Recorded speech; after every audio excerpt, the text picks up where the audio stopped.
નમસ્કાર, હું છું કૃપાલાલ. ખબર ગુજરાતમાં આપ સૌનું સ્વાગત છે. 2026નું આવનારું વર્ષ મિથુન રાશિના જાતકો માટે કેવું રહેશે તે આજે આપણને જણાવશે ડોક્ટર નિલેશભાઈ વ્યાસ. ખબર ગુજરાતમાં આપનું સ્વાગત છે. નમસ્કાર. મિથુન રાશિવાળા વ્યક્તિઓને 2026નું વર્ષ કેવું રહેશે તે જોઈએ. મિથુન રાશિ જેના અક્ષર છે ક, છ અને ઘ.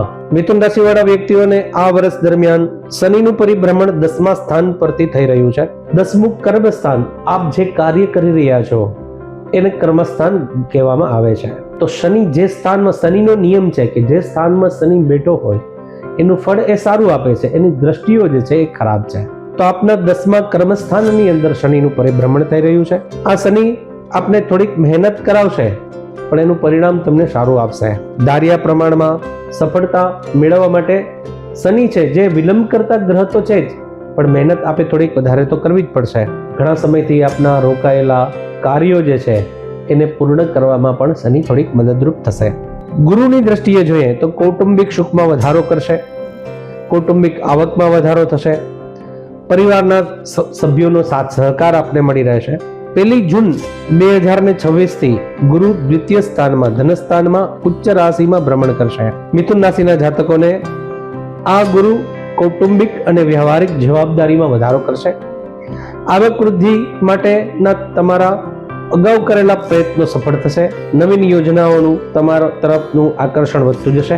31 જૂન 2026 થી ગુરુ તમારા 3જા સ્થાનમાંથી પરિભ્રમણ કરશે. જે સાહસિક કાર્યોમાં વિશેષ કાળજી રાખવી પડશે. પ્રગતિના તકો આવવા છતાં તમે લાભ ન લઈ શકો. ભાઈ ભાંડુઓના સાથેના વ્યવહારમાં સાચવવું, એમને મન દુઃખ ન થાય તેની ખાસ કાળજી રાખવી પડશે.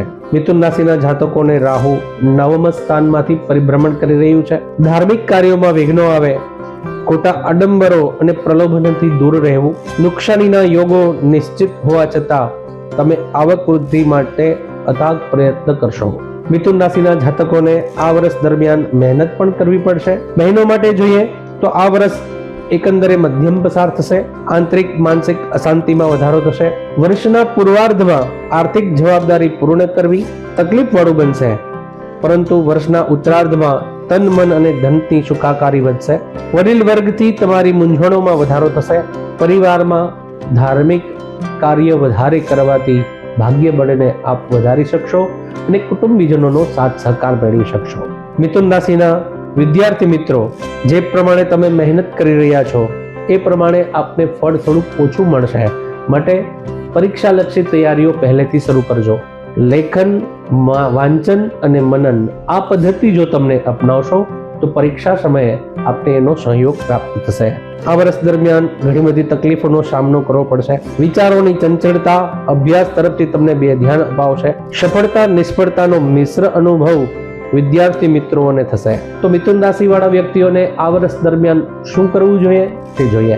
આ વર્ષ દરમિયાન દર બુધવારે ગાયને ઘાસ આપો અથવા 3 નંગ કેળા આપો. આપણા ઘરમાં જે મંદિર છે એ મંદિરમાં જે દેવી દેવતાઓ બિરાજે છે એની સામે બેસો, દીવો અગરબત્તી કરો અને ઓમ વિષ્ણવે નમઃ આ મંત્રની જાપ કરો.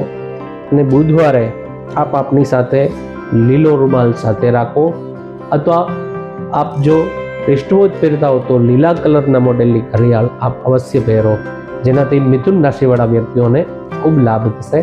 અસ્તુ. તો જે રીતે નિલેશભાઈએ વાત કરી કે મિથુન રાશિના જે જાતકો છે તેમને શનિ મહારાજ છે આ વર્ષે ખૂબ મહેનત કરાવવાના છે. તેમને ફળ તો મળશે, પરંતુ એમના માટે એમને ખૂબ મહેનત પણ કરવી પડશે. સાથે સાથે તેમને ઉપાયો પણ આપ્યા છે અને કહ્યું છે કે જે વિદ્યાર્થીઓ છે તેમને લેખન, વાંચન અને મનનની પદ્ધતિ અપનાવશો તો તે સારું ફળ આપશે. તો આવી જ રીતે હવે આપણે આગળના એપિસોડમાં કર્ક રાશિ વિશે વાત કરીશું. ખબર ગુજરાત સાથે જોડાવા માટે આપનો ખૂબ ખૂબ આભાર. નમસ્કાર. આપણે જોયું 12 રાશિઓનું આખા વર્ષ દરમિયાનનું રાશિ ભવિષ્ય. જનરલી રાશિ ભવિષ્ય જે છે આ 12 રાશિનું અમે જે રીતે આપતા હોઈએ છીએ એ જનરલ પ્રિડિક્શન હોય છે. આપની કુંડળી અનુસાર, આપણી જન્મ તારીખ, સમય, સ્થળ અનુસાર એ પરફેક્ટ જોઈ શકાય છે. અમે જે આપી રહ્યા છીએ એ જનરલ હોય છે. જો આપને વિશેષ જાણકારી આપની રાશિ અનુસાર જોતી હોય તો આપના કોઈ સારા એવા જ્યોતિષીઓનો સંપર્ક કરી શકશો અથવા અમારો સંપર્ક કરી શકશો. અસ્તુ. નમસ્કાર.